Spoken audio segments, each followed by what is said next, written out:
Ang istoryang ating mapakikinggan ay hindi angkop sa mga batang tagapakinig, sapagkat ito ay naglalaman ng mga sensitibong linya at salita na hindi angkop at hindi dapat mapakinggan ng mga bata. Kaya ang patnubay ng nakatatanda ay kailangan. Wala nang mga susunod na taon pang makakasama mo ang bata dahil wala ka nang babalikan. Kung hahamunin mo ko ng patayan, lalabanan kita. Pero hindi ko isusuko si Alon dahil anak ko siya. Ako ang naging ina at ama niya noong mga panahong tinalikuran mo siya bilang anak. Kahit anong gawin mo, anak ko pa rin siya at makukuha ko siya sa'yo. Sige, pasensyahan tayong dalawa. Lalaban ako dahil may karapatan ako sa anak ko. Ako ang ina at ikaw, isa ka lang baklang wala kakayahang maging magulang. Sino ba ang mas may karapatan sa isang bata? Ang ina na siyang nagluwal o ang isang taong nagpalaki at nagbuhos ng walang katumbas na pagmamahal? Iyon ang naging tanong ni Charles simula nang bumalik ang ina ng batang inaalagaan niya. At makalipas ng 8 taon ay babawiin ito sa kanya dahil lang sa siya ang nagluwal dito. Sa pakikipaglaban ng isang bakla sa karapatan niya sa bata, kailangan niya ring makipaglaban sa kapangyarihang unti-unting lalamon sa kanya at hihila patungo sa kanyang kamatayan. May magiging magandang katapusan nga kaya ang pakikipaglaban sa pagmamahal sa isang batang hindi kanya o magiging alipin lang din sila ng kasalanan ng dilim?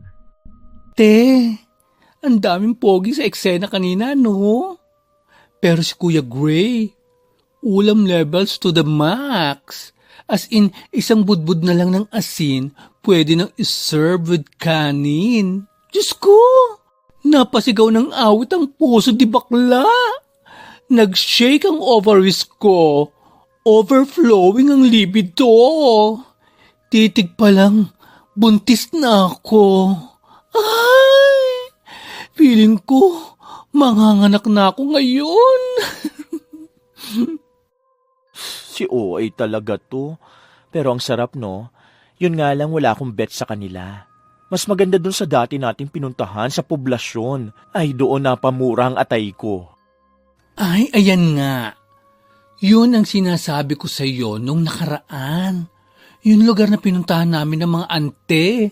Girl, walang umuwing luhaan. Lahat fresh at may bit-bit. As in, may mga naka-double Sharon sis. Dala-dalawa ang nalandingan. Parang buy one take one sa karinderya ng langit. Hindi na deadma ang beauty ng mga bakla. Walang multo sa dilim. Kami ang nang aswang. Gusto ko naman ng lalaki pero culture shock naman ako sa inyo. Ang lala nyo kasama. Saka busy ako sa salon, di ba?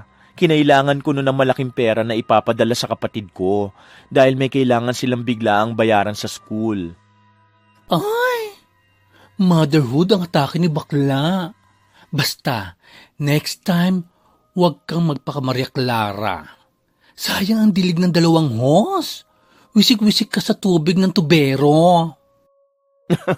Buwisi talaga yung bibig mo. Puro kamanya ka na lang lahat ng lumalabas. Nasaan ba ang susi? Ay! Hindi ka ata nagsarado ng pinto. Bukas o. May tao ata sa loob. Marahan na binuksan ni Charles ang pinto ng bahay at doon niya nakita ang 2 bag at ilang mga gamit ng sanggol na nakapatong sa sofa. Dahil sa pagtataka niya, hinanap niya kung sino ang dumating dahil wala naman siyang inaasahang bisita. Bukod sa ating 2, si Athena lang naman na may hawak na isa pang susi. Hindi naman uuwi si Athena dahil exam nila ngayon. Ikaw bakla ka ha, baka nagbigay ka ng susi sa lalaki mo. Sinabi ko sa'yo bawal magdala ng lalaki sa bahay, di ba? Aba, hoy!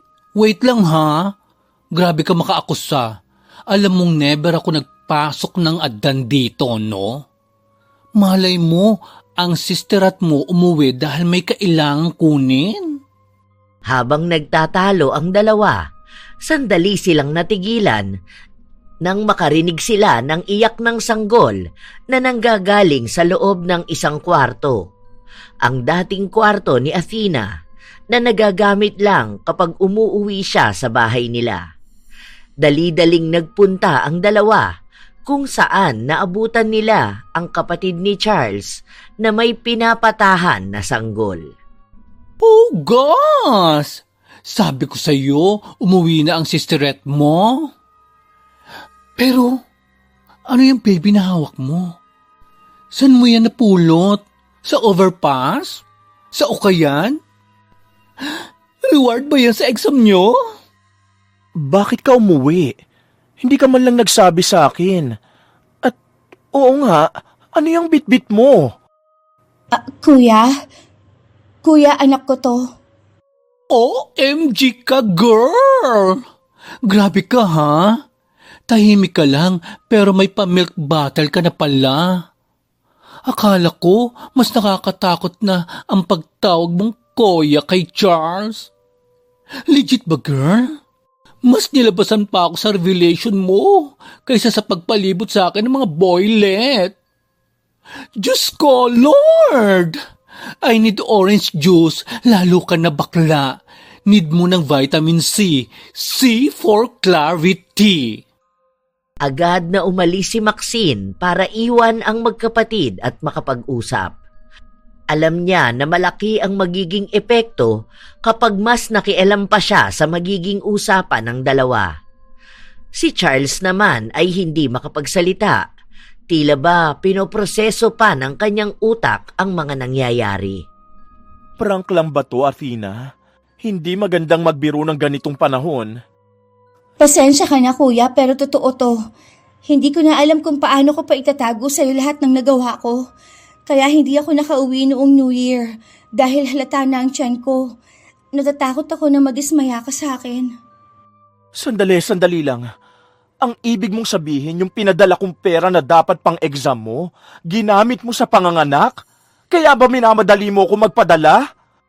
Opo, kuya. Pero maniwala ka, hindi ko to sinasadya. Sorry, kuya. Sorry. Anak ng, anong hindi sinasadya?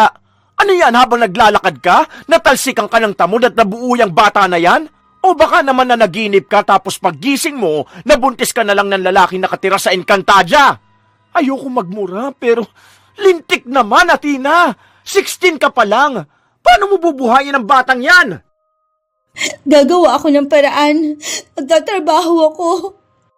Nasaan ang hindot na tatay ng batang yan? Hindi ko kilala ang tatay, kuya. Kasi nagkayayaan ng mga tropa ko na magpunta sa bahay ng kaibigan nila dahil birthday noon. Tapos, nag-inuman kami at nalasing. Lahat kami hindi na alam ang ginagawa. Basta nagising na lang ako, may katabi akong lalaki. Hindi ko tinanong ang pangalan niya kahit ang mga kaibigan ko, hindi kilala kung sino yun. Hindi ko naman alam na mabubuntis ako Gusto ko ipalaglag pero hindi ko kaya. Ibig sabihin, hindi ka na nag-aaral? At lahat ng paghihirap ko baliwala lang pala? Anong gagawin mo dyan sa anak mo? Dito mo yan palalakihin? Gusto ko sanang makisuyo sa'yo, kuya. Kung pwedeng alagaan mo si Alon. Alon? Hindi mo na nga pinag-isipan nung ginawa mo yan. Pati ba naman pagpapangalan sa kanya, hindi mo pa rin pinag-isipan? Sobrang sakit ng ulo ko sa iyo, Athena. Parang aatakihin ako. Siguro nga mas maganda na lang yun. Kesa naman tanggapin na ang batang pinapaaral ko, nagliwaliw lang at nagpabuntis pa. Sana naman kung hindi mo matiis magpakangkang, bumili man lang kayo ng kondom. Magkano pinapadala ko sa iyong allowance? Saka bakit sa akin mo ipapakisuyo yan? Ano gagawin ko dyan? I-display na parang anito sa salon o gagawin kong labubo sa bag ko? May nakita akong hiring sa Japan. Sasama ako sa kanila, kuya. May kakilala ako na galing doon. Kababalik niya lang sa Pilipinas at naghahanap siya ng maisasama maging Japayuki. Japayuki? Seryoso ka talaga dyan? Ganyan na lang ba kababa ang pangarap mo sa buhay? Pinagandang tawag yan sa pokpok! Wala naman ako magagawa, kuya eh. Yung ibang kaibigan ko nasa Japan na. Hindi lang ako nakasama sa pag-alis nila dahil nabuntis ako. Kailangan ko na umalis sa susunod na araw. Wala akong pag-iiwanan sa anak ko. Ikaw lang ang alam kong makakatulong sa akin. Wala na ang mga magulang natin. At ikaw lang ang kapatid ko. Sige na, kuya. Magpapadala naman ako sa'yo para sa gagastusin mo sa pagpapalaki ng anak ko. Pamangkin mo naman si Alon eh. Hindi kaagad kumibo si Charles dahil hindi siya basta makapagdesisyon. Pinapangunahan pa rin siya ng galit dahil sa ginawa ng kapatid niya at awa sa bata kung sakali man natatanggihan niyang kunin ito. Kinabukasan, habang nagkakape sa labas ng bahay si Charles, nilapitan siya ng kaibigan niya. Bakla, anong balak mo niyan ngayon? Kukunin mo ba ang chikiting? Tara, yosi muna tayo. Pinag-iisipan ko pa. Pero masama pa rin ang loob ko dahil lahat ng pangarap ko para sa kapatid ko biglang naglaho. Ang dami kong paghihirap eh. Tipid na ako sa sarili ko para lang may maipadala sa kanya. Tapos malalaman ko lang na panay lang pala siya liwaliw sa buhay. Sa halip na maging teacher siya, ayun, balak maging japayuki. Ateng, anong tsaka sa pagiging japayuki ha? Hello?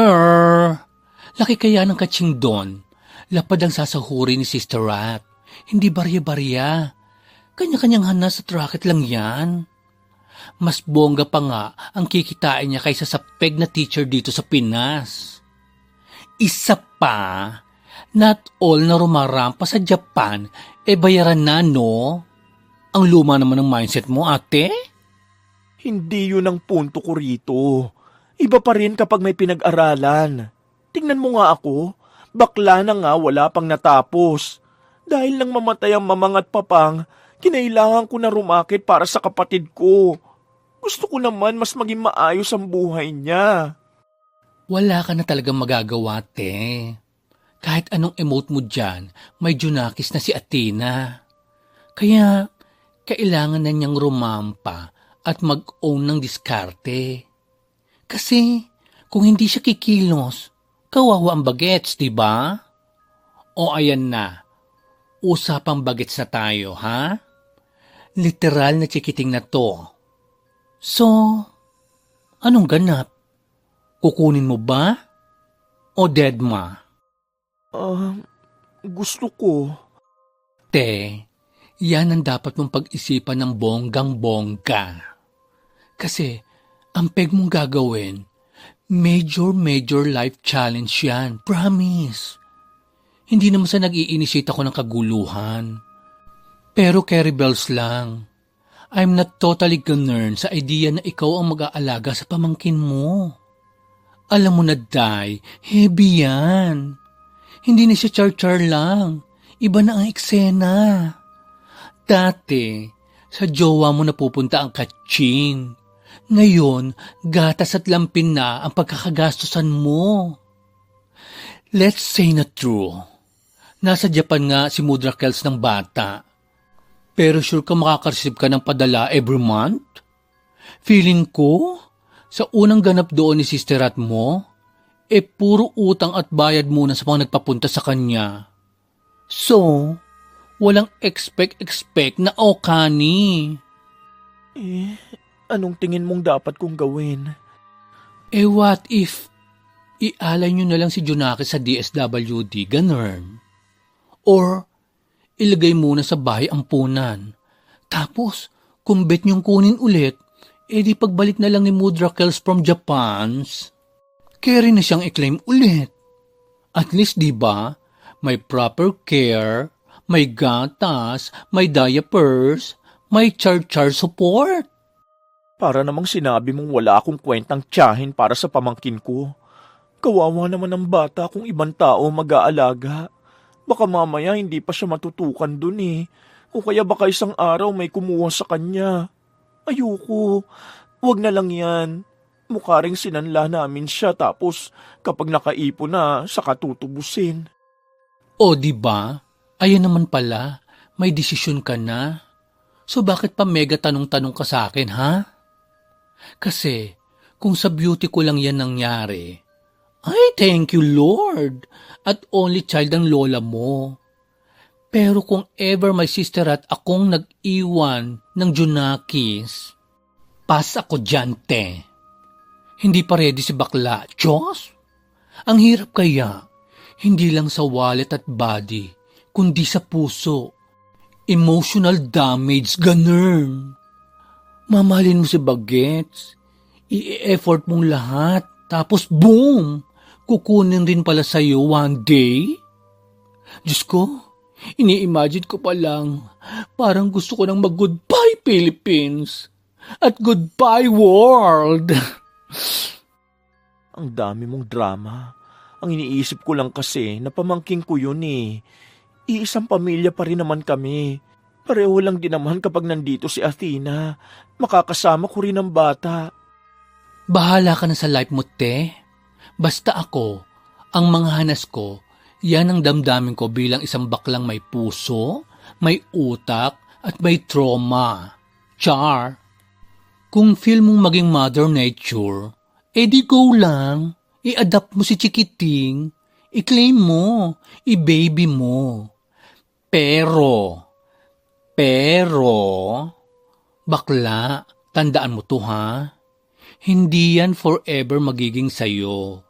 Dahil darating ang araw, kahit gaano mo pa siya ka-love, kahit ilang lata ng gatas at diapers ang ibinigay mo, hahanapin pa rin niya ang tunay niyang mudrakels.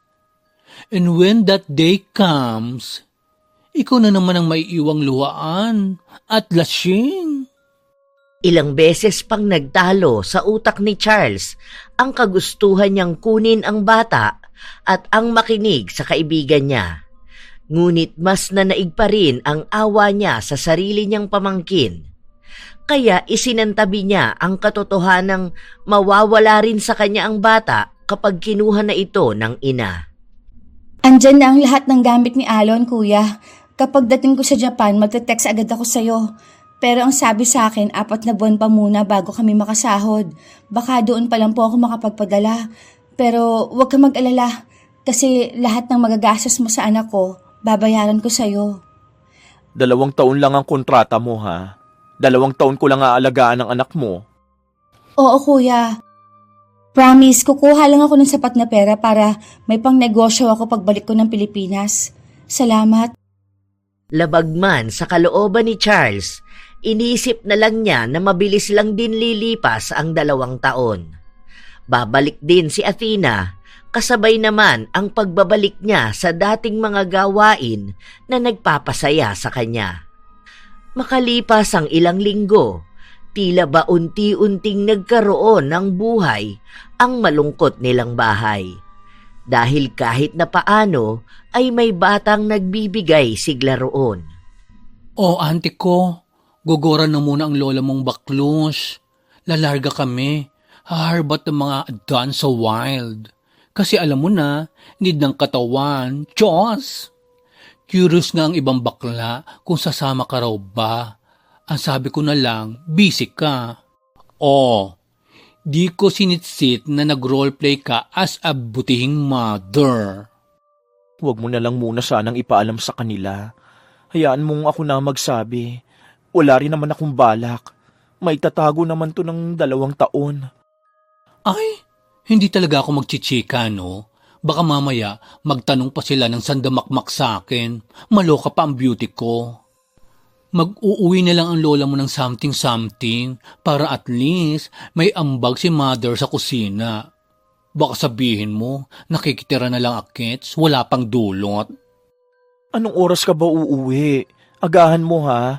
Sa'yo ko muna ibibilin si Alon kasi bukas may aasikasuhin ako sa salon.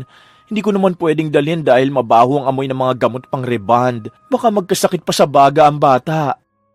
Ay, wow! Talaga ba, te? Ano, gagawin mo kang vice mother ng batang yan? Ayoko nga. Anong ayaw mo? Hindi ka pwedeng tumanggi dahil palalayasin kita sa bahay ko. Ewan ko na lang kung may titirang ka pang ibang bahay. Ano ba yan? Nadamay pa ang beauty ko sa mga ganap? Oo na, fine. Uuwi na ang baklang pagod mamayang 6 a.m. Diyos ko, Lord! Patawad na lang sa birhing bading na todo effort maging dakilang ilaw ng tahanan. Kahit aminin na natin, parang pundido na at konti na lang luluha na ng glitters. Nahihirapan si Charles na pagsabayin ang pagbabantay sa pamangkin niya at ang paghahanap buhay kahit pa tinutulungan siya ng kaibigan niya. May pagkakataon na kahit na pagod na siya, hindi niya magawang magpahinga dahil kailangan niya pang patahanin sa pag-iyak o di kaya ay patulugin ang pamangkin niya.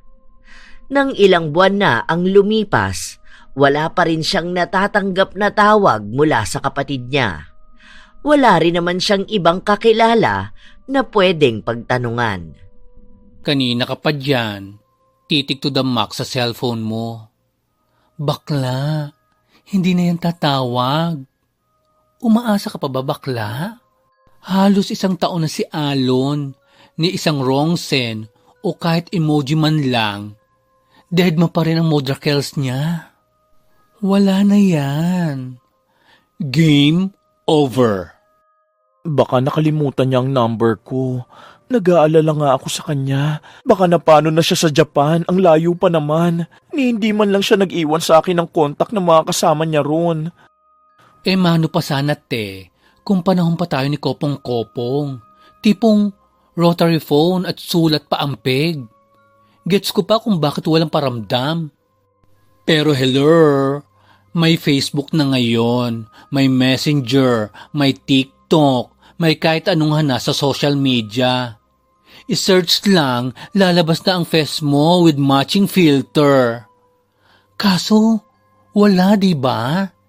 Ibig sabihin, sinadya niya yan. Daig pa ang nag-iwan ng parcel sa ibang bahay. Yan na nga ba ang sinasabi ko sa'yo noon Umaasa pa rin ako na after 2 years babalik siya para sa anak niya. Okay na sa akin tong hindi niya ako padala ng pera. Nakakaya ko naman mag-provide para kay Alon. Pero sana, huwag naman niyang iwan ng bata. Naawa ako Kung ngayon nga dead ma siya, tapos feelingera ka pa na after 2 years, biglang revelation nation siya? Hoy, sino ka dyan bakla? Tignan mo habang ikaw todo racket, todo pagod, todo kayod, wala ka na ipupundar kahit powder para sa face mo. Naku, paano na yung plano mong pagpapalagay ng dede Wala na ang Thailand funds mo. Ubos na sa gatas at diapers. Ayaw ko na ng kwentahan kung malaki man ang nagastos ko sa bata. Wala na sa akin kung may napundar ba ako o wala. Total ginusto ko namang alagaan si Alon kung hindi na siya babalikan ng nanay niya, magiging anak ko na lang siya ng tuluyan. Wala naman siguro magiging masama kung ganun, di ba? Ay, ayan ka na naman sa linya mong walang magiging masama. Hello, bahala ka na nga sa desisyon mo. Kung feel na feel mo talaga yan, then gora na lang. Push mo yan. Pero listen to me. Kasi sinasabi ko to hindi bilang mariachona, kundi bilang baklang may pake. Ikaw talaga ang magsasakripisyo dyan sa bagets. Lahat ng meron ka ngayon, dreams, kembot, kalandian, at konting ipon, bibitiwan mo lahat para sa sikiting na hindi mo naman mismong iniluwal. Pero isa lang ang sure na sure promise. Ipupusta ko ang virginity ko. Kapag okay na yung kapatid mo, bakla, babawiin biglaan yan si Alon. Marami kang mawawala sa buhay mo at kasama na ang mga lalaki. Naku! Kung ako yan, hindi ko kakayaning walang dilig. Baka malanta ang pagkabakla ko. Mag-crack ang foundation at lumot-lumot na ang lahat. Dahil wala nang sumasawsaw sa wagas kong pagdanasa. Kaloka ka, bakla? Hindi ko kinakaya ang pagiging martir mo sa pamilya mo. Hindi nakinig si Charles sa mga sinasabi ng kaibigan niya sa kanya dahil ang gusto niyang panindigan ay ang pag-aalaga niya kay Alon. Makalipas ang 2 taon, walang naging paramdam si Athena, kaya inisip na lang ni Charles na patay na ito at siya na lang ang tanging pamilya na maaaring mag-alaga sa pamangkin niya. Habang abala si Charles sa paglilikom ng mga damit ni Alon, dumating ang kaibigan niya na todo ang postura. Ay, mother! Yan na talagang final answer mo sa fashion? Nakadaster ka na lang ng worth 50 pesos sa palengke? Ay, Diyos ko, Lord, may lungad pa! Aba, samantalang dati, ang long gown mo, pinapasadya pa natin sa DV. Ang aga-agang ingay-ingay mo. Ano bang mali? Mas komportable nga kasing suotin to. Sa init ba naman ang panahon ngayon? Alangan naman magsuot ako ng gown, di ba? Ay, hindi na ikaw ang Charles na nakilala ko. Iba ka na talaga? Binago ka na ng anak-anakan mo. Hindi ko siya anak-anakan dahil anak ko na talaga siya. Saka sa susunod na taon, magpapalit na ako ng mga susuotin ko. Magpapakalalaki ako dahil ayokong kalakihan ng anak ko ang mga ganito. Ikaw rin, huwag ka maging bakla-bakla ha. Ayoko ng bading sa bahay na to. Ay, wow! Ganap na ganap si bakla. Akala mo talaga mapapanindigan niyang hanggang dulo. At excuse me, anong sinasabi mong bawal ang bading sa bahay na to? Hello, baka nakakalimutan mong bading ang kauna-unang tumapak sa bahay na ito. Kung feel na feel mong gampanan ng aktingan sa pagiging lalaki, huwag mo kong isama sa eksena. Ang suso ko umaalog-alog at ang mahaba kong buhok na may bangs, gusto mong maging malakas? No way! I dies! Never! Kung tapos ka na magpanggap na ina at ngayon gusto mong mag-level up bilang tatay, di fine, push mo yan. Pero wag mo akong idamay dahil ako baklang-bakla pa rin hanggang sa huling sadsad ng foundation ko. Baklang to? Limitahan mo na lang pala ang pagiging baklang-bakla mo. Naririnig ng bata ang mga pinagsasasabi mo. Minsan puro pakabastusan. Ilugar mo na lang. Ay, inilulugar palang kabaklaan? Sige, sa Marikina na lang. Saka hindi pa naman niya naiintindihan ang pinag-uusapan natin, di ba? Bata pa yan. Kung matuto man siya, ano naman? At least, meron na siyang pasilip sa mundo ng baghari. Malay mo, mag-slide din yan sa rainbow. Hoy, huwag ka magbibiro ng ganyan ha. Hindi magiging bakla ang anak ko. Kita mo naman na lalaking-lalaki yan. Uy, aminin. Nung buhay pa ang tatay mo, lalaking-lalaki ka. Ang sabi pa nga na marami kang magiging babae. Tama naman, maraming babaeng ibabalya kasi nga isa kang bayot. Malay mo, ganun din si Alon. Itong baklang to, parang tangging-tanggi at galit na galit sa lahing lumayakap sa pagkatao niya. Dahil ayoko maranasan niya rin ang pambabastos na nararanasan ng mga bakla. Basta ayoko matulad siya sa atin. Gusto kong maging tunay siyang lalaki, kung saan balang araw, makakakilala siya ng babaeng makakasama niya habang buhay at magkakaroon sila ng mga anak. Ay, wow! Iba talagang atake mo simula nung maging anak mo yang si Alon, no? Taas mo laging mangarap. Pinangungunahan mo kasi ang mga tao kaysa hayaan silang pumili ng landas nila. Parang yung kapatid mo lang. Minanduhan mo na mag-teacher. Ayan tuloy, hanggang ngayon dismayado ka sa kinahinat na ng buhay niya. Bakla, hayaan mo kasi silang magdesisyon. Kung lalaki man si Alon paglaki niya, then good for him. Kung parte siya ng lipin natin, wala namang masama. Tapos, kapag itinago niya sa'yo at nalaman mo, madidismaya ka lang. Real talk lang. Walang samaan ng loob. Mabilis na lumipas ang panahon. Si Charles na rin ang nagpabinyag sa pamangkin niya at ang nagpaaral. Pinagsasabay niya ang pagiging mabuting magulang kay Alon at ang pagtatrabaho para maibigay niya ang magandang buhay sa bata. Dumarating man ang hirap sa kanila, nagagawa naman din siyang tulungan ng kaibigan niya. Hindi na iniisip ni Charles ang pagbabalik ng kapatid niya dahil alam niya sa sarili niya na masaya na ito sa lugar na kinalalagyan nito. Dahil sa pagiging mabait ni Alon, hindi na napigilan ni Charles na mapamahal na talaga ng lubusan sa bata. Lumipas pa ang ilang mga taon hanggang sa sumapit ng 8 taong gulang ang bata. Tingnan mo nga to, kasya naman to kay Alon, no? Para pamasko niya sana. Ang aga mo namang bumili? November pa lang, bakla. O bakit? Ilang araw na lang naman, Pasko na. Baka kasi marami ng tao kapag bumalik tayo. Ayoko naman makihalubilo sa maraming tao ang bata, baka magkasakit pa. Alam mo naman, ang bilis makasagap ng sakit ngayon. Iba talaga ang pag-aalaga mo kay Alon, parang pati lamok matatakot na dapuan siya.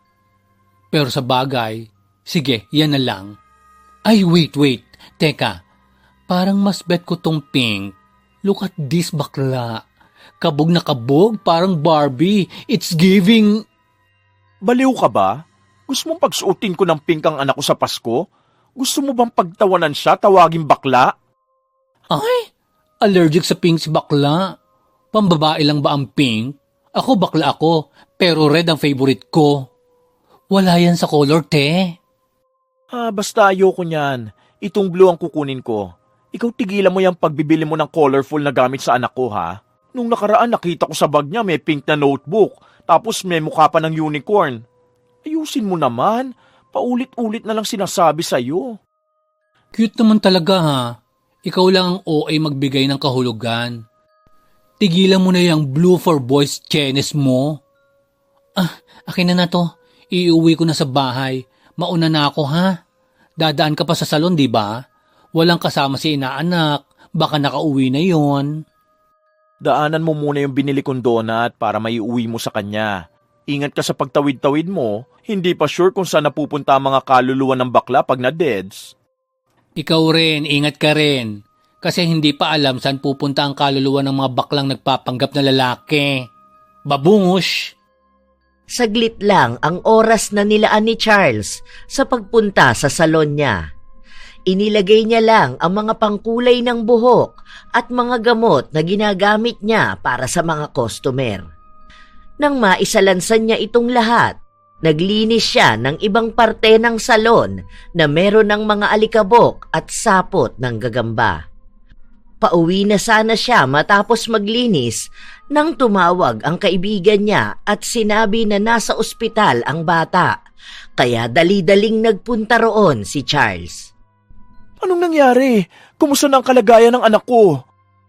Maayos na siya. Medyo inoobserbahan lang dahil bumababa na naman ata ang platelets niya. Bumabalik na naman siguro ang sakit niya sa dugo. Diyos ko po, sana maging maayos si Alon. Hindi ko alam ang gagawin ko sa buhay ko pag may masamang nangyari sa kanya. Okay na siya ngayon, bakla. Pero kanina, Diyos ko, Lord, namumutla tapos muntik nang mag-swan dive sa sahig. Pagka-uwi ko sa bahay, carry pa siya kasi nagbubukas pa ng mga pasalubong. Nagpatulong pa nga akong maghimay ng dahon ng malunggay. Salamat sa pagtulong mo, Maxine, ha? Bakla, parang dumarating na talaga yung kinatatakutan mo.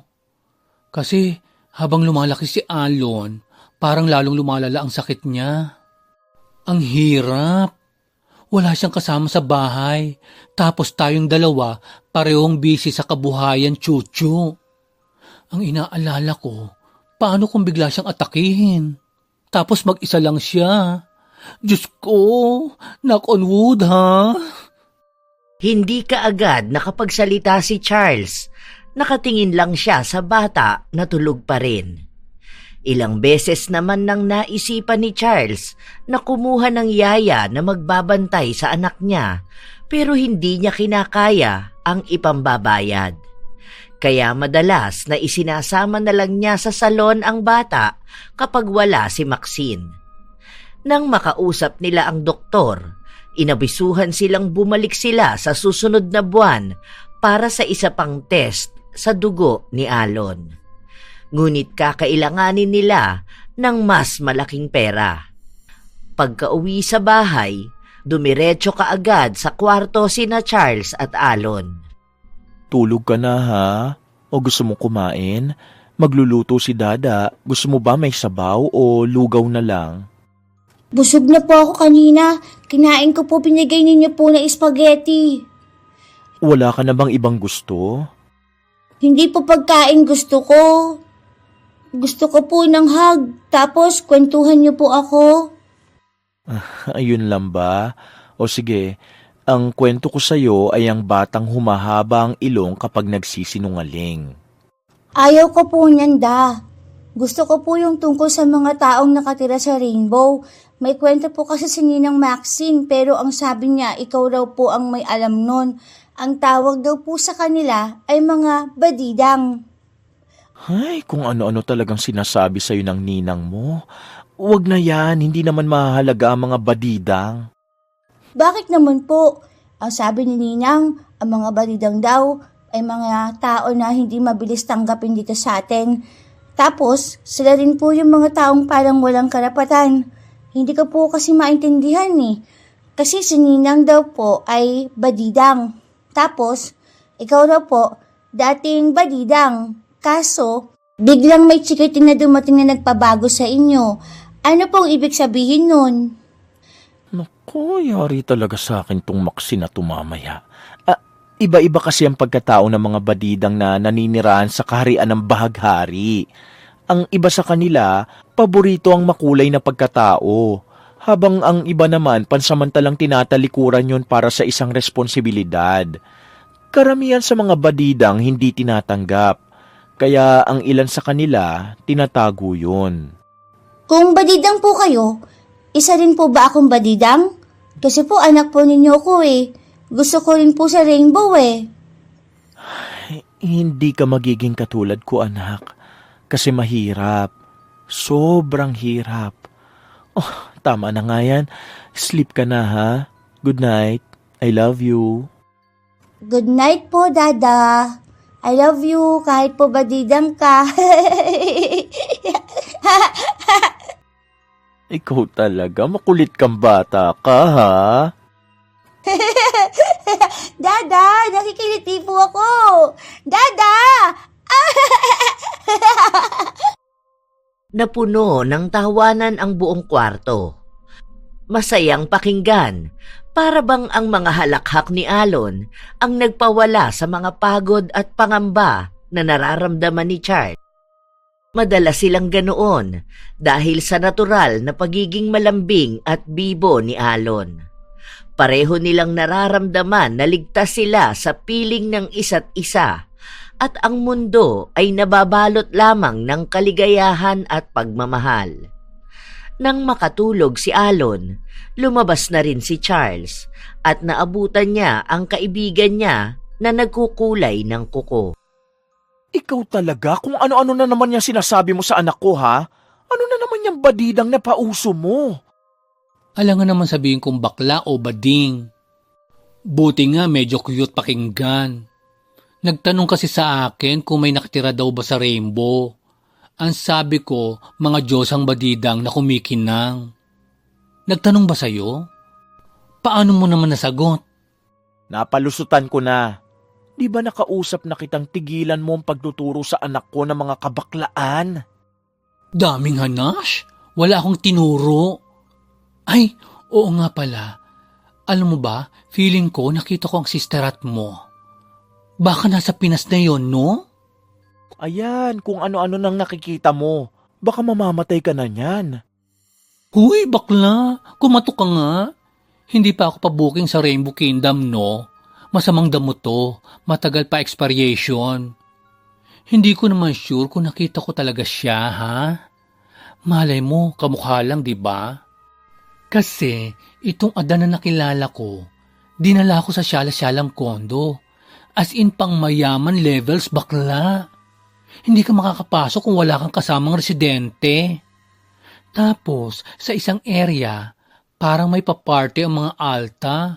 At girl, ayun na nga, nakita ko ang kamukha ng kapatid mo.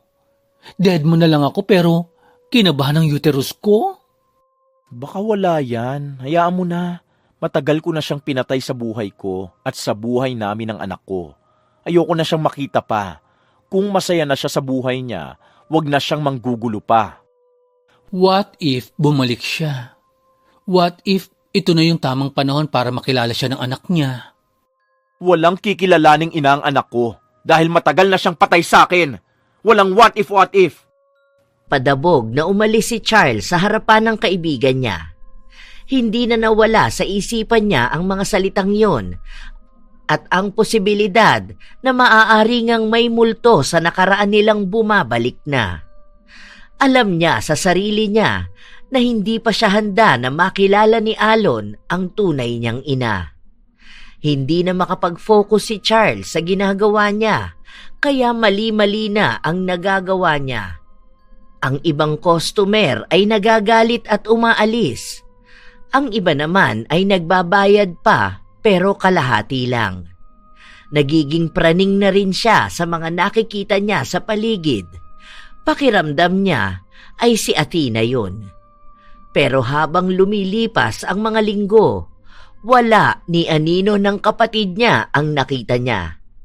Hanggang sa dumating ang isang espesyal na araw para sa lahat. Merry Christmas, anak. Buksan mo na ang gift ni Dada at ng mga ninang mo. Ang gift ko ang unahin mo ha. For sure matutuwa ang mga badidang dyan. Uy, ano na naman yan? Bakit ka ba nagagalit? Hindi pa nga nabubuksan eh. Isa-isang binuksan ni Alon ang mga regalo niya at halos lahat yon ay mga gamit.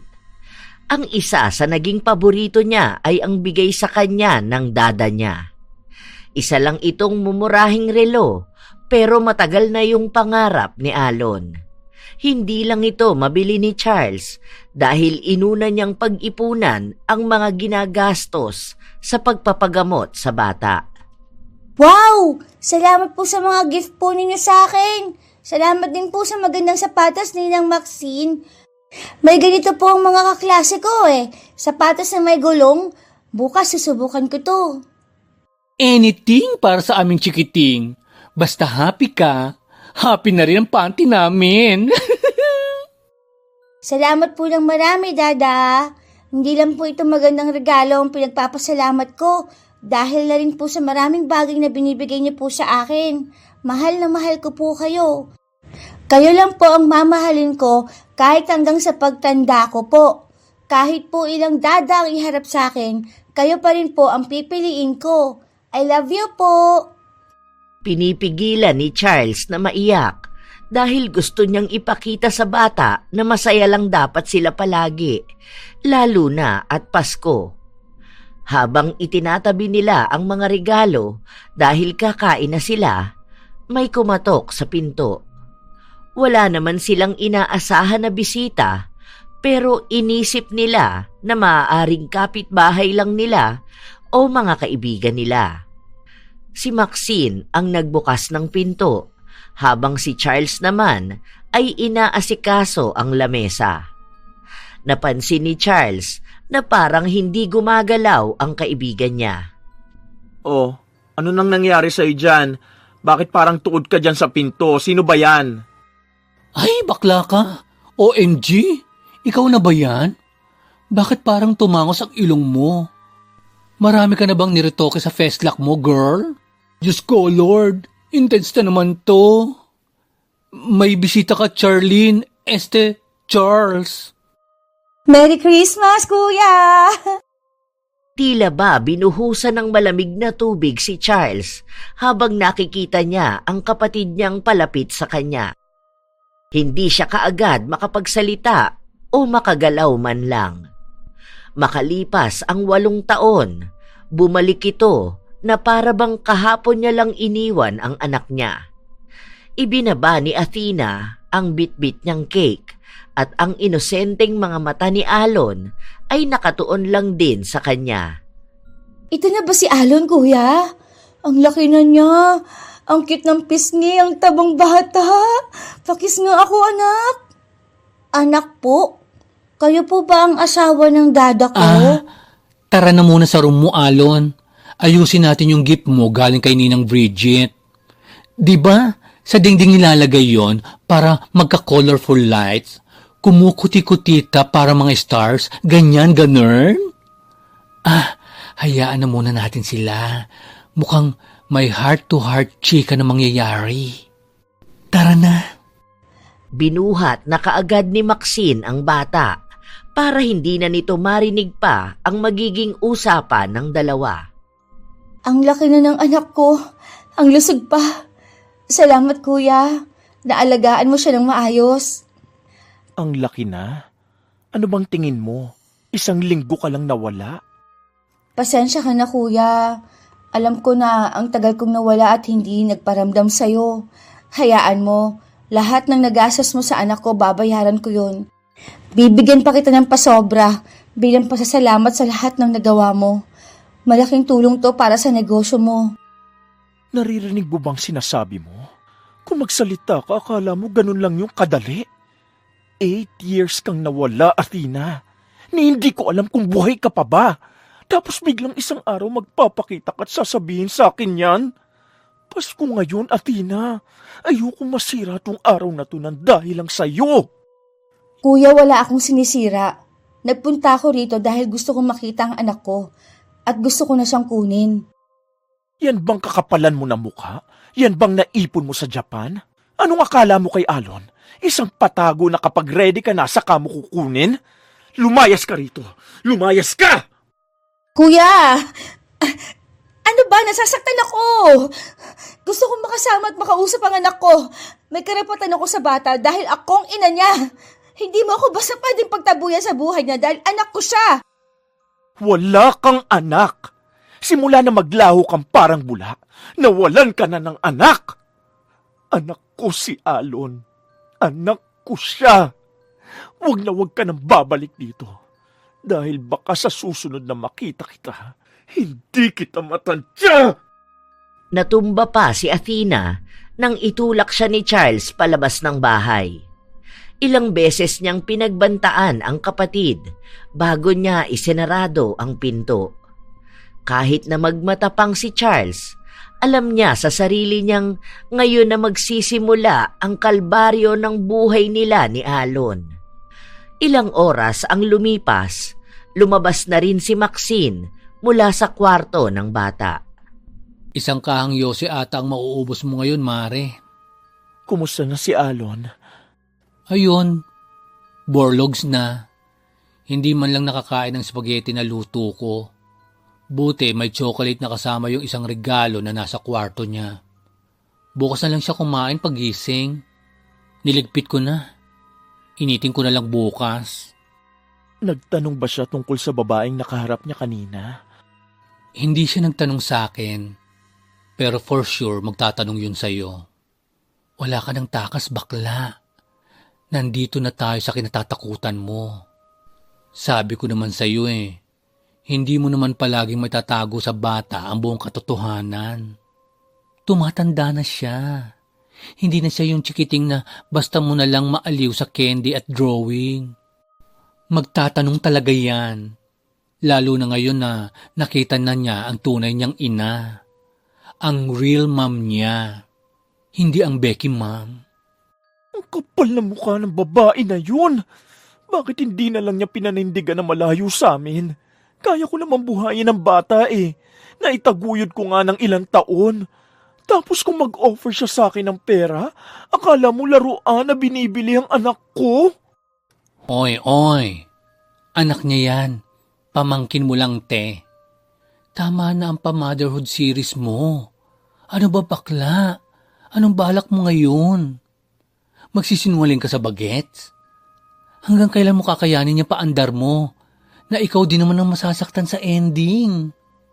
Baka panahon na para harapin mo na ang truth na matagal mo nang iniisdos. Hindi ka naman nagpa-register sa marathon. So, bakit takbo ka ng takbo sa katotohanan?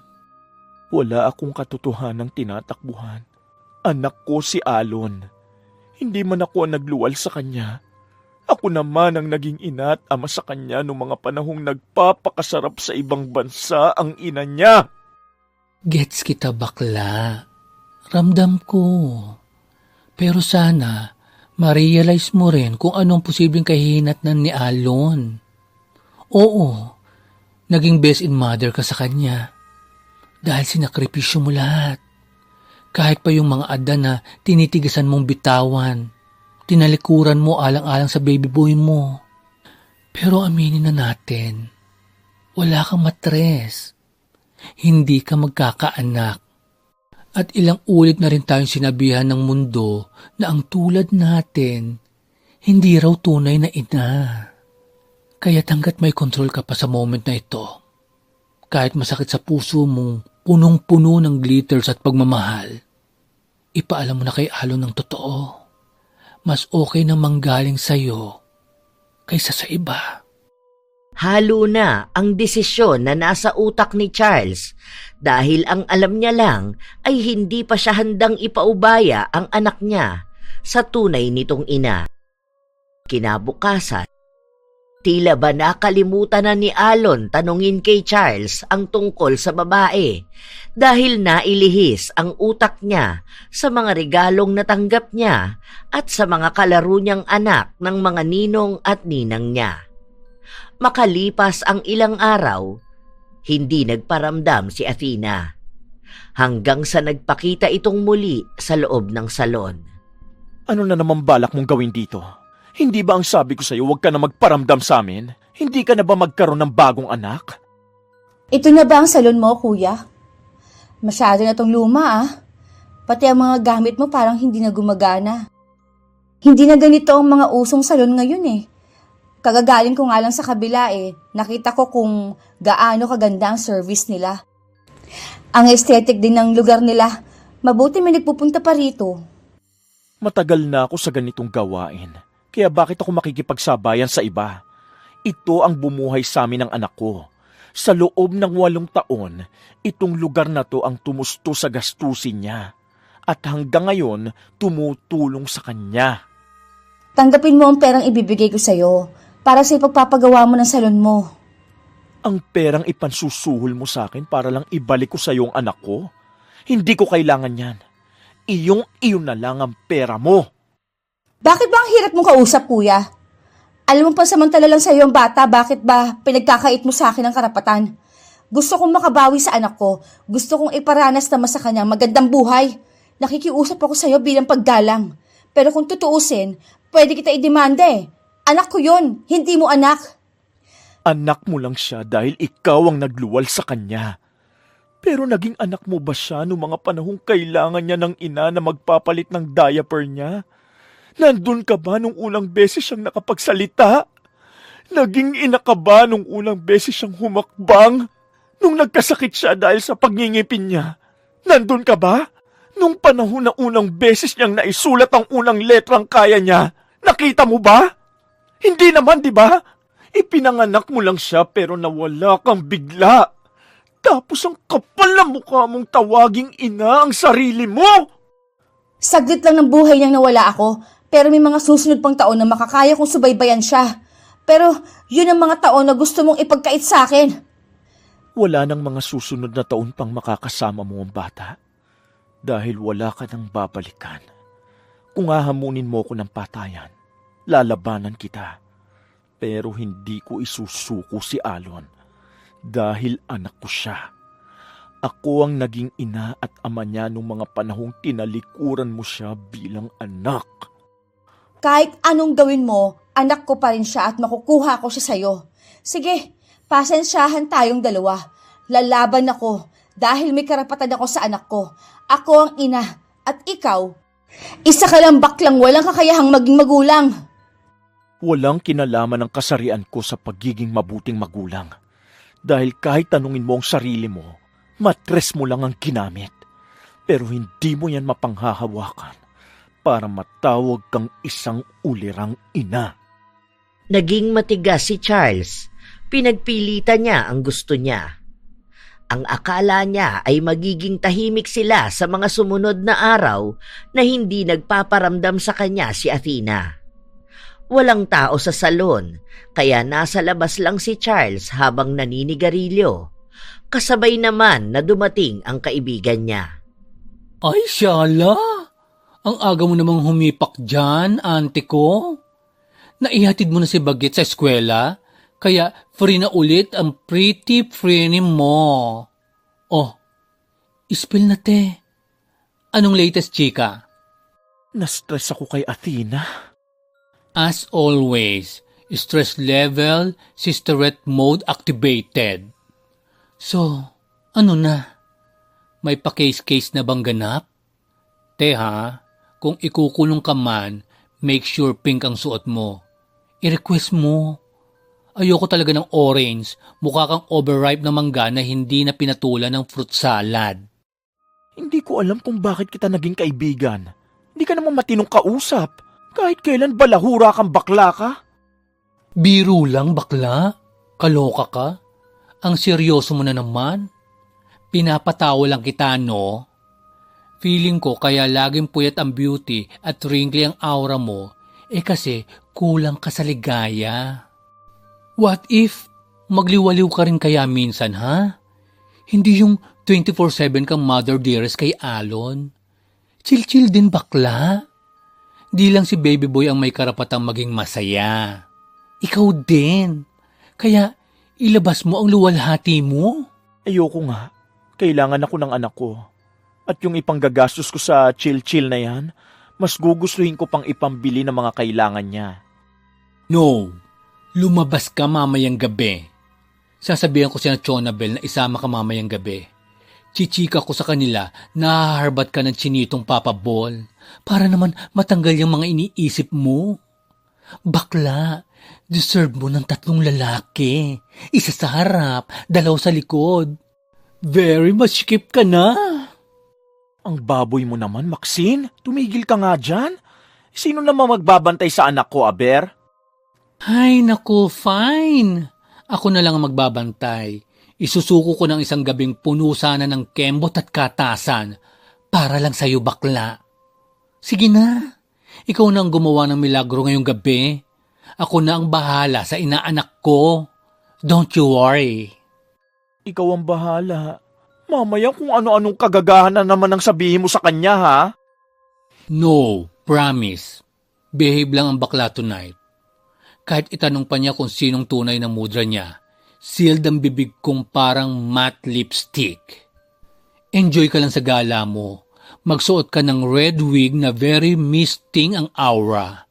Yung tipong mapapahudat hati ang mga tsekwang pogi. Para kapag nakita ka nila, titigasan sila ng mukha. Siyempre para kausapin ka, ano ka ba? Ang dumi ng isip mo. Akala mo lagi akong bastos. Ewan ko sa'yo. Ang dami ko na nga iniisip, talagang dinadagdagan mo pa. In fairness, napatawa kita. Yan, ganyan dapat palaging naka-smile para mukha pa ring fresh. Ako nang bahala sa anak mo. Noong una ay alanganin si Charles kung tutuloy ba siya, pero sinigurado ng kaibigan niya na aalagaan niya ng mabuti si Alon. Kahit naman daw saglitin niya lang ang pagbibigay ng ligaya sa sarili niya. Sa pagkakataon na yon, nakapagsuot na muli si Charles ng maganda at sexy na damit. Napatungan ng makeup ang mukha. Sa 8 taon niyang tinalikuran yon, napagtanto niyang kahit pala anong gawin niya, siya pa rin ang baklang tinanggap niya noon. Sandali lang itong namahinga dahil ayaw niyang ipakita kay Alon ang isang katangian na ayaw niya ring magaya sa kanya ng bata. Habang lumilipas ang oras, napapainom na rin si Charles, pero nakaantabay siya sa cellphone niya para kung sakaling may matanggap siyang mensahe sa kaibigan. At yun nga ang nangyari. Nagsabi si Maxine na sinusumpong na naman si Alon ng sakit niya, kaya isinugod niya ito sa ospital. Hindi na nagdalawang isip pa si Charles. Sumugod siya roon kahit na hindi pa siya nakakapagpalit ng damit. Bakla, mabuti naman nandito ka na. Ikaw nang kumausap sa doktor.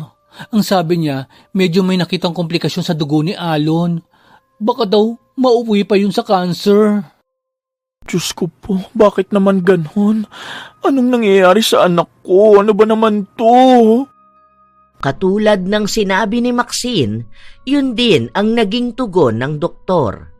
Kinakailangan nilang dalhin sa espesyalista ang bata para mapatingnan nito ng mabuti, para alam nila kung paano maaagapan ang sakit ni Alon. Wala pa ring malay ang bata, kaya hindi makapagdesisyon si Charles kung ano ang gagawin niya. Ilang sandali pa, nakaramdam siya ng pagbaliktad ng sikmura niya. Napatakbo siya sa banyo at doon siya nagsusuka, pero laking gulat niya nang makitang magkahalong berde at pula ang malagkit na likidong lumalabas sa bibig niya. May katagalan din ang pagsusuka niya, at nang matigil siya ay tila ba hinahalukay ang bituka niya sa sakit. Itinago niya yon at hindi ipinahalata sa kaibigan niya. Ayaw niyang madagdagan pa ng gastos ang pagpapaospital. Si Maxine ang umuwi sa bahay nila para kumuha ng pamalit na damit ni Charles. Mabuti na lang, nakapagpalit ka na ng damit bago pa magising ang bata. Naasikaso ko na pala. Mamaya lang, uuwi na ako. Ayos ka lang ba? Oo. Medyo naparami yata ang inom ko ng alak kaya ang hapdi ng sikmura ko. May naisip ka na bang paraan para makaluwas tayo sa Pampanga? Doon sa sinasabi ng ospital na pagpapatignan kay Alon? Balita ko, mahal ang magagastos natin. Ilang libo yun. Baka raw umabot ng 100,000. Hahanap muna ako ng racket ko. Kahit ibenta ko na lang ang atay ko. Bakla ka, wala nang tatanggap niyan. Kahit ipansahog yan sa bopis, di yan tatanggapin. Isa na lang ang paraan mo. Ang kapatid mo. Hindi ako lalapit Sandali lang. Sobrang sakit na naman ang sikmura ko. Parang nalalapnos. Napatakbo na naman sa banyo si Charles. Doon muling isinuka niya ang malapot na likido. Hindi naman niya alam kung saan yun nanggagaling, pero kada suka niya ay nanghihina siya. Inabot siya ng halos kalahating oras. Lumabas lang siya noong narinig niya ang kaibigan niyang tinatawag siya dahil gising na si Alon at uuwi na sila maya-maya lang. Hindi pinahalata ni Charles na ubos na ang lakas niya dahil sa sakit na nararamdaman niya. Nilapitan niya ang anak niyang nakaupo at kumakain. Ano nang nararamdaman ng baby ko? Maayos na po ako, Dada. Nahihilo lang po ako kaunti pero goods na po ako. Uwi na po tayo. Lagi na lang po tayong nasa ospital eh. Kawawa ka nun po lagi kang sad. Mamaya na tayo uuwi. May hinihintay lang kami ng ninang mo. Magpalakas ka palagi ha. Gusto ko maging healthy ka. Opo, hindi naman po ako gumagawa ng bawal sa akin. Bakit po ba lagi ako nagkakasakit?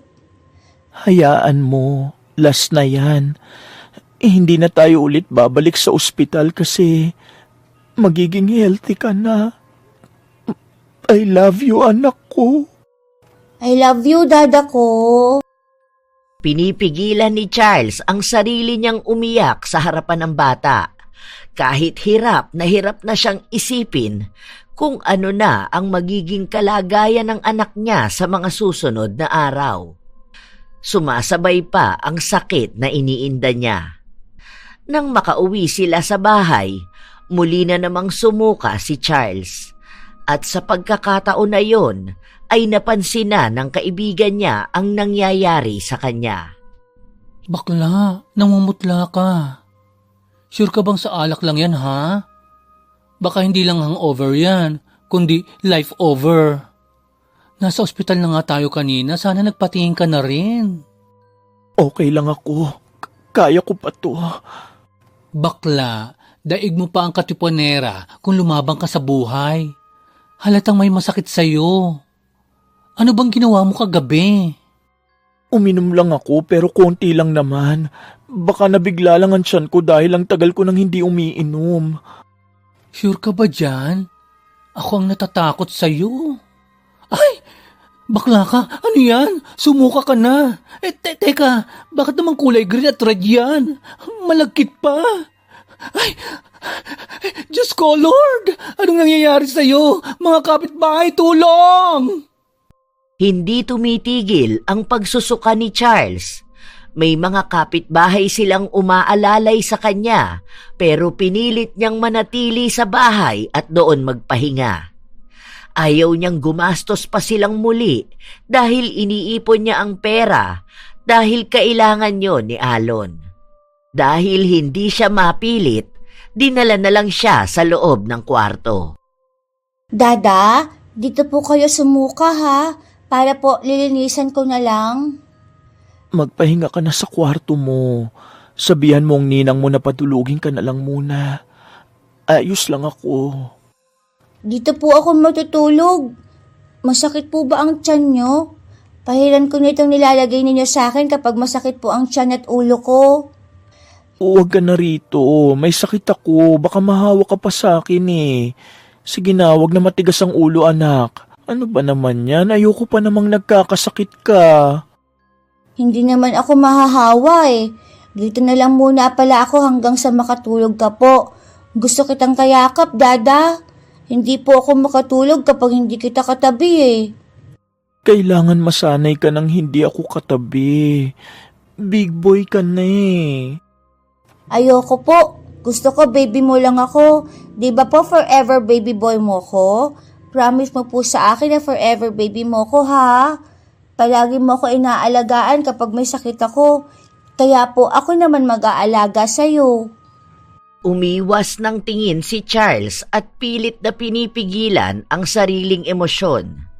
Ayaw niyang ipakita sa bata na mahina siya dahil alam niyang sa kanya kumukuha ng lakas si Alon. Ilang araw ang lumipas, walang nangyayaring pagbabago sa kalagayan ni Charles. Dahil doon, kinailangan niyang magsarado ng salon kahit na pinipilit niyang kaya niya pa. Dada! Dada! Ano na naman po nangyayari sa inyo? Ninang, bakit po hindi tumitigil magsuka si Dada?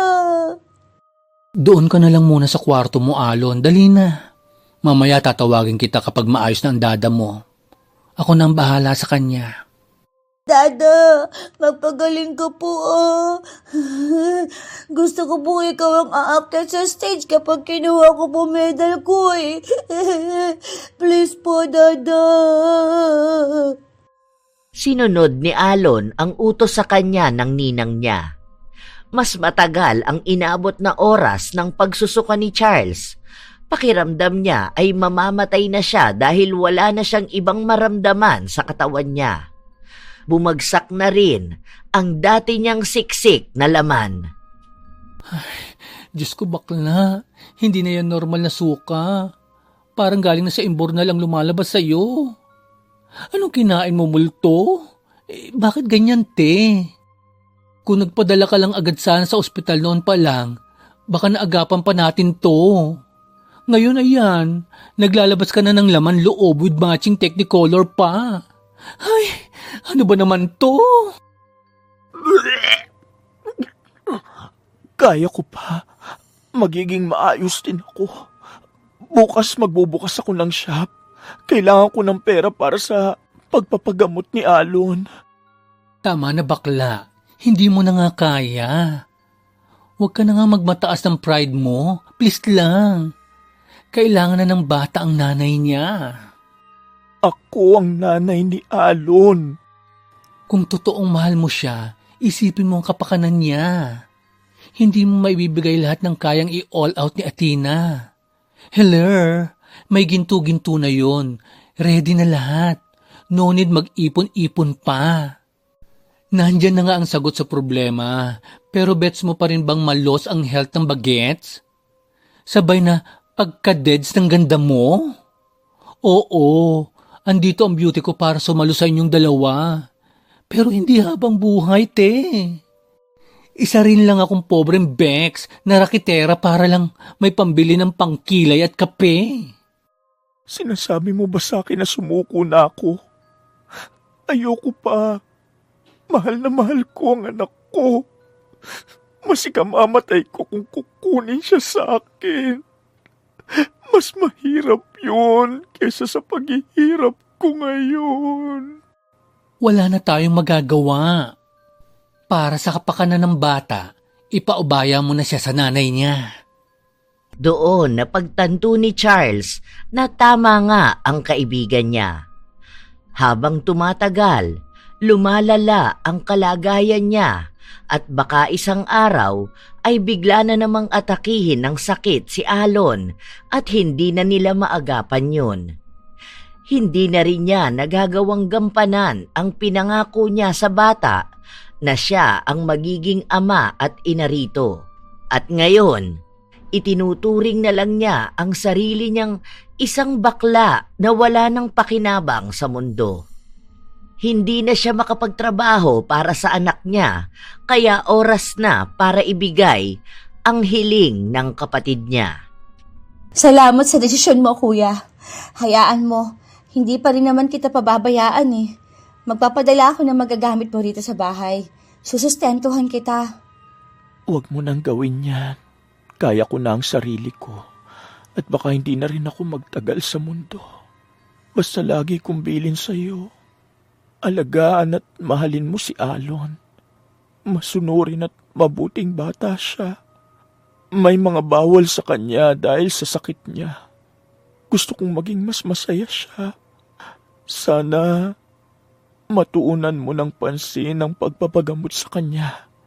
Dahil ayokong may mangyaring masama sa kanya. Oo, kuya. Tatandaan ko yan. Kapag ikinasal na kami ni Kevin, isasama ko na sa Amerika si Alon para doon mas masiguradong gagaling talaga siya. Pwede bang huwag mo nang papasukin dito si Alon? Kunin mo na siya kaagad. Ayokong makita siyang lumalayo sa akin. Parang awa mo na. Pakiramdam ko ay kamamatay ko kapag nakita ko siyang nawawala sa akin. Sumang-ayon si Athena. Naroon lamang ang kaibigan niya sa pinto, nakatayo, habang pinupunasan ang luha sa kanyang mga mata. Ngunit habang kinukuha ni Athena ang anak niya, nagpupumiglas ito at kahit napigilan siya ni Maxine, nakakalapit pa rin ang bata kay Charles. Napakunwari pang hindi niya nakikita si Alon. Dada! May babaeng gustong kumuha sa akin. Ang sabi po niya siya ang mama ko. Ayaw ko po sumama sa kanya. Huwag mo po ako ibigay, Dada. Siya talaga ang mama mo. Hindi kita anak. Ni hindi ako ang tatay mo. Pinaalaga ka lang niya sa akin. Parang awa mo na, Dada. Sinabi ko na sa'yong hindi mo ko dada. Umalis ka na rito. Ayoko po malayo sa'yo. Hindi ko po kaya yun. Promise po, hindi na ako magiging makulit. Maglilinis po ako palagi sa bahay at mag-aaral ako mabuti. Aalagaan ko rin po kayo. Hindi kita kailangan. Hindi ko kailangan ng pag-aalaga mo. Sumama ka na sa mama mo. Akala ko po ba forever baby niyo ko? Dada, ayoko po umalis. Maxine, ilayo mo nga sa akin yung bata na yan. Hindi ko naman yan anak ka. At ayoko nang alagain. Ipasama mo na yan sa nanay niya. At sabihin mong wag na siyang babalik sa bahay ko. Dahil hindi ko siya kailangan. At hindi ko siya mahal. Dada! Ayoko po. Dada! Dada, please po! Mahal ka po kayo! Pigil na pigil ang mga luha ni Charles dahil gusto niyang ipakita sa bata na totoo ang mga salitang binitawan niya. Nagwawala si Alon dahil ayaw niyang sumama sa kanyang ina. Ilang beses siyang sumigaw at tinatawag ang kanyang dada at nagmamakaawa na bawiin siya. Ilang beses niya ring isinigaw na mahal niya ito at siya lang ang nag-iisang magulang na gusto niya. Lahat ng salitang lumalabas sa bibig ng bata ay tila ba mga karayom na tumatahi sa puso ni Charles. Nang malaman niyang nakaalis na ang dalawa, doon na bumuhos ang lahat ng sakit na nararamdaman niya. Alam kong nahihirapan ka, pero tama lang ang ginawa mo para sa kapakanan ng bagets. Hirap na hirap akong makahinga. Pakiramdam ko mamamatay na ako ngayon. Ilang minuto pa lang nalalayo sa akin si Alon. Parang ilang taong pagdurusan na. Hindi ko to kaya. Gusto kong mayakap ang anak ko. Kailangan ko siya. Alam ko ang nararamdaman mo. 8 years ng buhay mo umikot sa bata. Ikaw ang unang nakakita ng pagtawa niya, ng pagluha niya, ng unang hakbang. Mahirap talaga, pero mas mahihirapan ka kung ipagpapatuloy mo pa na makasama siya. 8 taon lang yun. Pero ang 8 taon na yun ang nagpaalala sa akin na buhay at may silbi ako. Buong buhay ko, kinakailangan kong itago ang sarili ko. Pati emosyon ko dapat kontrolado ko. Para ako nakatali sa sarili kong pagkatao. Pero nung dumating si Alon, lumaya ako eh. Siyang nagpasaya ng buhay na to. Hindi ko naramdaman na naiiba ako. Na kahit pala bakla ako, pwede pa rin ako maging isang magulang. Sobrang bigat nito sa dibdib ko. Lalo na at paulit-ulit tumatakbo sa utak ko ang pagmamakaawa niya kanina. Paano kung maniwala siyang hindi ko siya mahal? Nahanda ako makipagpatayan para lang sa kanya. Darating ang panahon, Mare. Maiintindihan din ni Alon kung bakit mo ginawa yon. Na hindi dahil iniwan mo siya, kundi dahil mas pinili mong mahalin siya sa paraan na mas masakit. Yung pakakawalan mo siya para lang matiyak mong magiging okay siya. Sa true lang, ganyan talaga magmahal ang isang dakilang beking mamshi. Mas inuuna ang kapakanan ng anak kaysa sa sariling damdamin. Para na akong patay ngayon. Sa totoo lang, wala nang halaga ang buhay ko. Hinihintay ko na lang na mamatay ako. Sobrang sakit sa dibdib. Miss na miss ko na siya. Miss na miss ko na ang boses niya. Kung alam ko lang na ganito ang mangyayari. Sana mas tinodo ko pang ipakita sa kanyang mahal ko siya. Kaso wala na. Huli na ang lahat. Hindi ko alam kung may pagkakataon pa ba na magkita kami.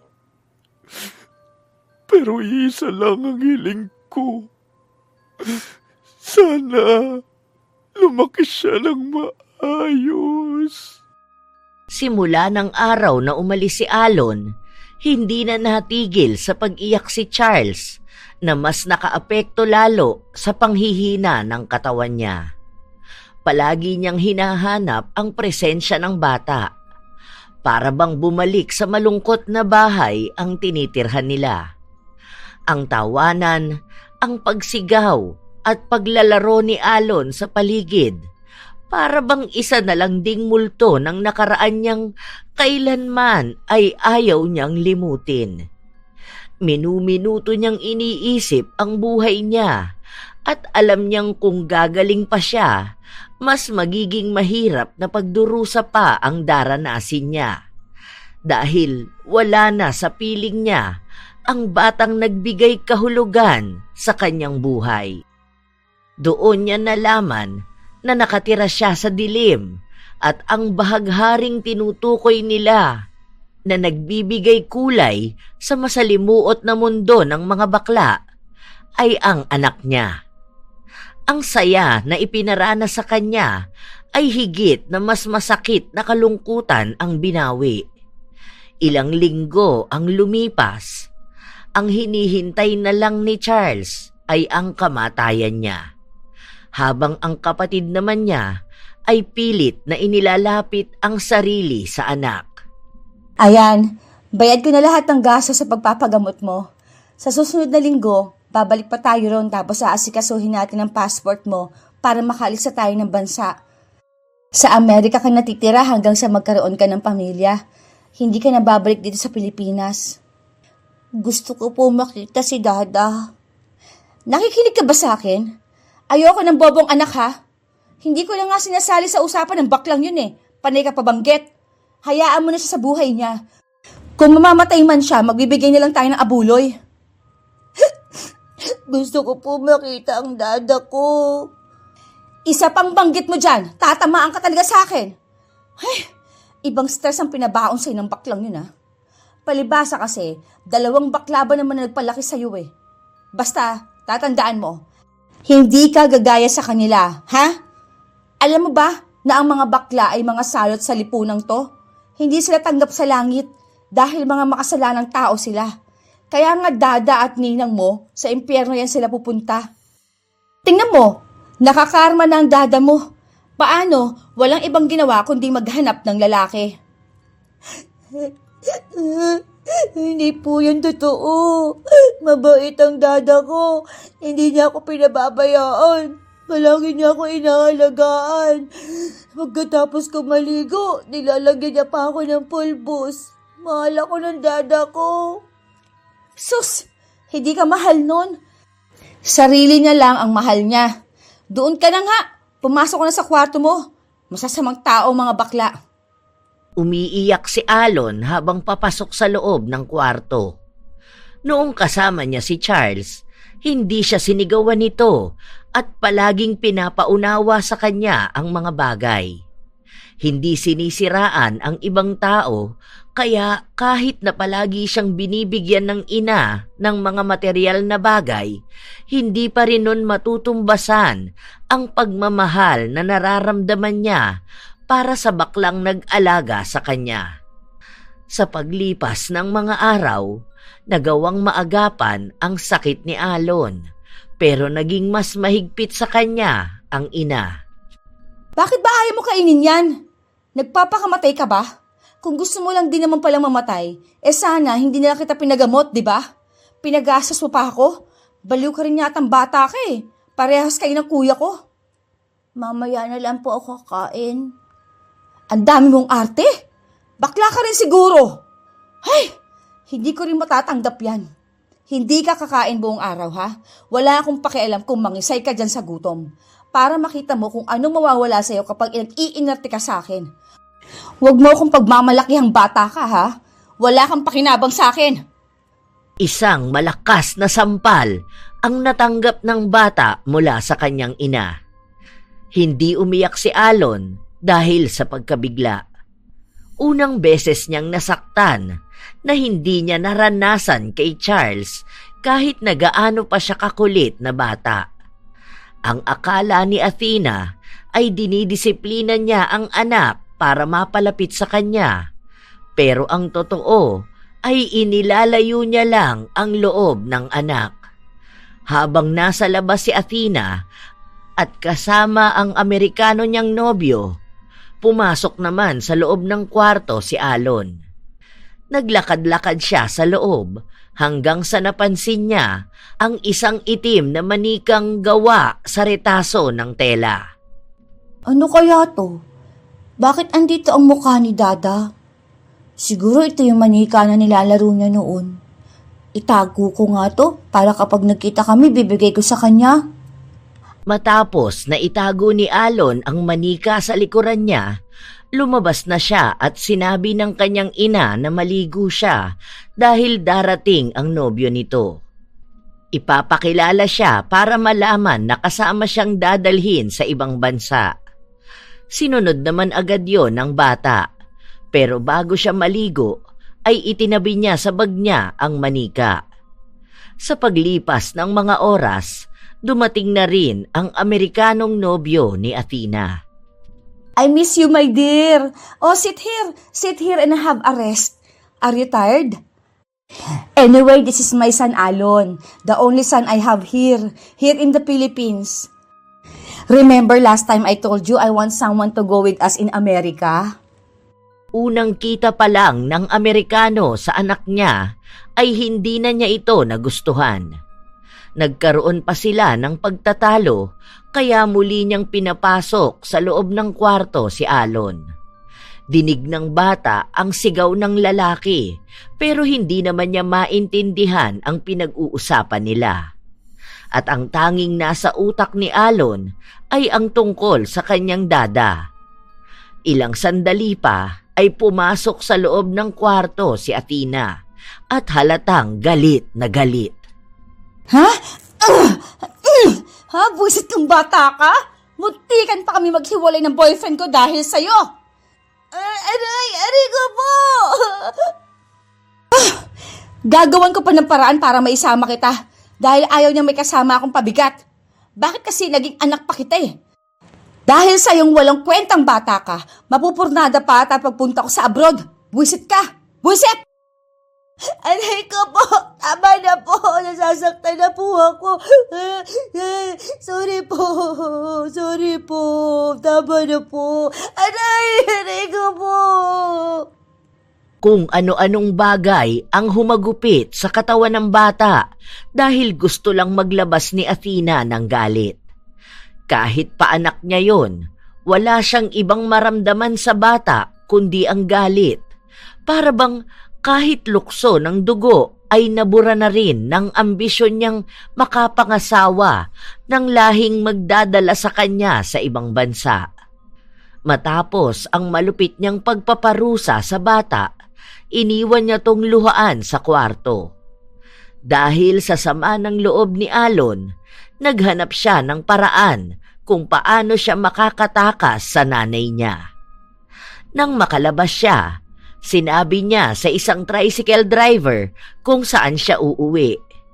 Nakarating naman siya kaagad sa bahay ng kanyang dada. Nang makita siya ni Maxine, laking gulat nito. Tulungan mo po ako, Ninang.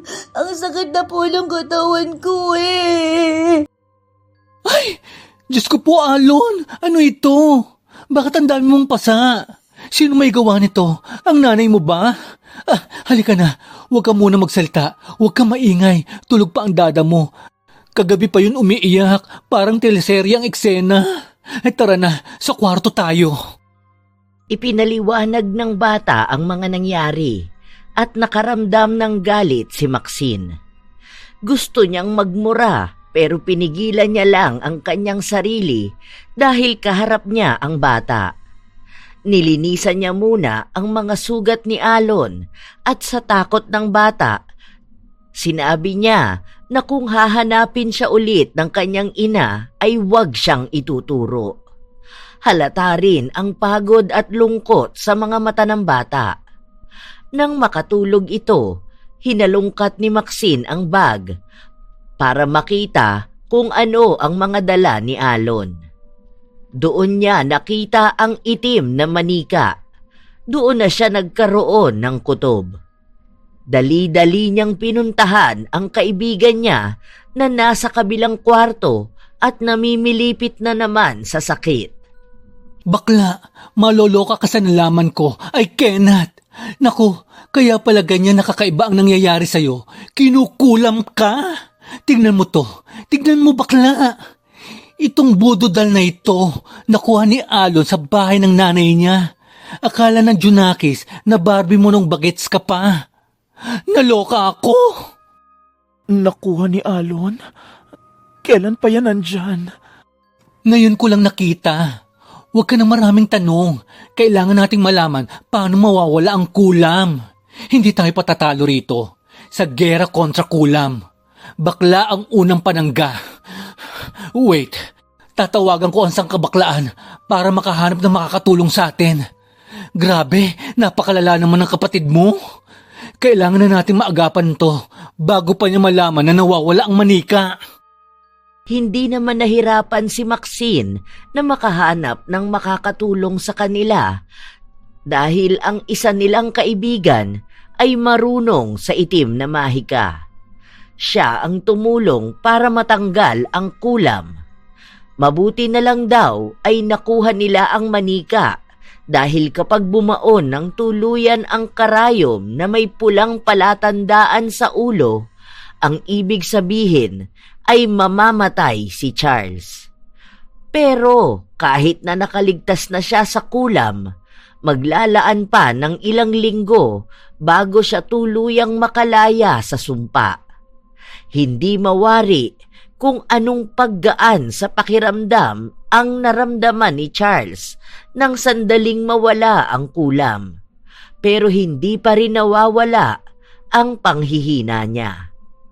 Paano mo ipapaliwanag ang tungkol sa manikang nakuha ni Alon? Ayaw ko magsinungaling Andyan ang bagets. Pinatulog ko. Mukhang kawawa. Mugto ang mga mata. Puno pa ng pasa ang katawan. May mga sugat pa. Ha? Paano nangyari yun? Dahil ba sa sakit niya? Tulungan mo akong pumunta sa kanya. Wait lang. Lilinisin ko muna itong ginamit ni bakla para sa ritual. Hindi yun dahil sa sakit niya. Nadyombag ni Modrakels niya dahil nagagalit sa kanya. Hindi niya raw alam kung bakit. Basta sinabi sa kanya na sana raw pinalaglag na lang siya para walang pasakit sa buhay. Gigilmats ako sa sisterat mo. Kinuha sa'yo yung bata tapos ayaw naman palang maging anak? Kalokang attitude! Walang hiya talaga ang babaeng yun. Pinahirapan niya na nga ako sa pagpapakulam sa akin. Pati ba naman ang anak ko pagsasalitaan niya ng ganun? Hindi na lang sana siya bumalik kung ang gusto niya lang naman, balidasyon para lang matawag na ina. Halika, tulungan mo nga ako. Pupuntahan ko ang anak ko. Marahan na inalalayan ni Maxine ang kaibigan niya para makarating sa kwarto ni Alon. Mahimbing ang tulog ng bata na parang sa tagal niya sa malaki at magandang mansyon na tinitirhan ng kanyang ina, hindi niya nakuha ang pahinga kung paano niya ito nakukuha sa simpleng bahay na ito. Hindi na napigilan ni Charles na maiyak habang tinitingnan ang mukha ng anak. Nakakaramdam siya ng awa dahil na rin sa pasakit na naramdaman ng walang muwang na bata. Marahan na hinahaplos ni Charles ang mukha ni Alon nang sandaling magising ang bata. Dada?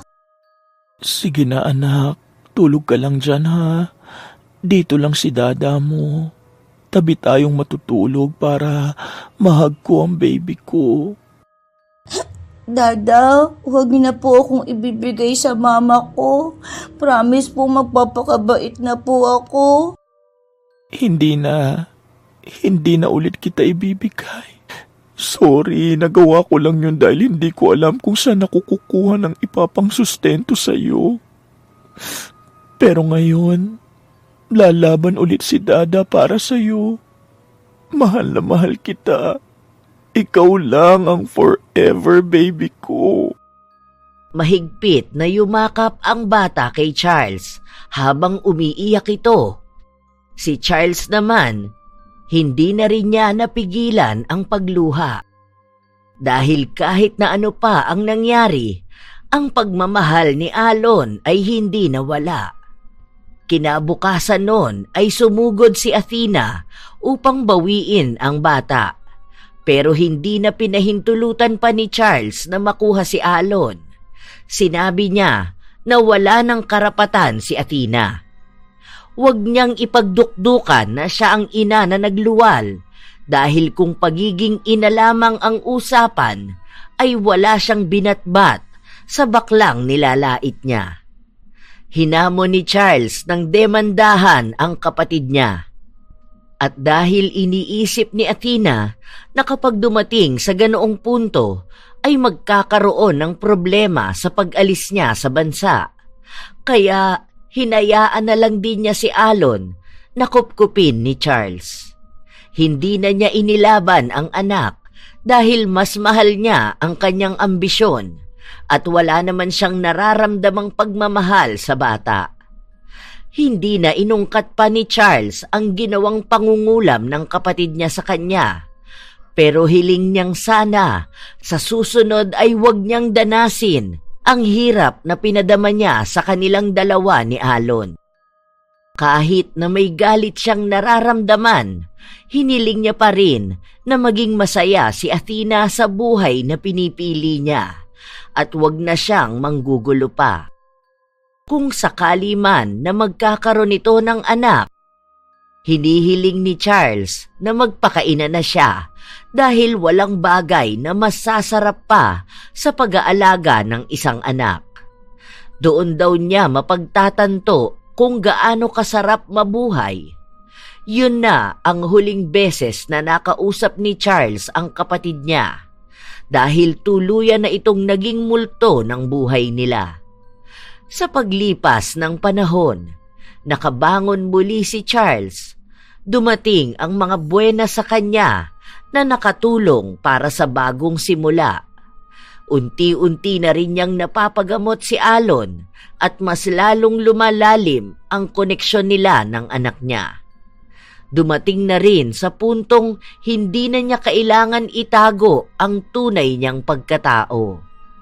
Naging mas komportable siya at nagkaroon ng payapang buhay. Dumarating man ang problema, nagagawa naman nila ito ng paraan. Dahil ang alam ni Charles, hanggat kasama niya ang anak niya, kaya niyang harapin ang anumang hamon ng buhay. Tunay nga na ang pagiging isang magulang ay hindi lamang nababase sa sino ang nagluwal o kaninong dugo ang nananalaytay sa mga ugat. Dahil ang pagiging magulang ay isang klase ng responsibilidad na puso ang itinataya. Wala ito sa estado ng buhay at mas lalong hindi ito masusukat sa anumang kasarian.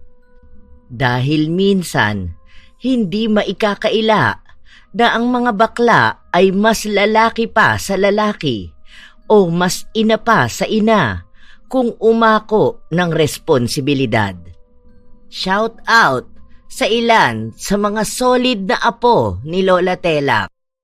Prince Berlin Monsalud ng Subic, Zambales, Teddy Lagapa, Brian Arines, Marie the Lightworker, Ramil Roasa, Cesan de la Cruz ng Saudi Arabia, Lily Canha, Japi Portes, Noraline Bustillo ng Malaysia, Elena Echano, Jeline Siawan ng North Cotabato, Alfreda Alano, Alma Lipon, Rowena Ausa, Toneth Malubag ng Marinduque, Mary Joy Galicia, Belen Malbas, Idol Ashtin Olviga, Paring Jim Jim, Christine Ramos ng Ilocos, Larny Azurin, Hana Marie Sevare, Laika Grace Dayaw at sa kambal niyang sina Lumil at Granil, pati na sa asawa niyang si Ronil,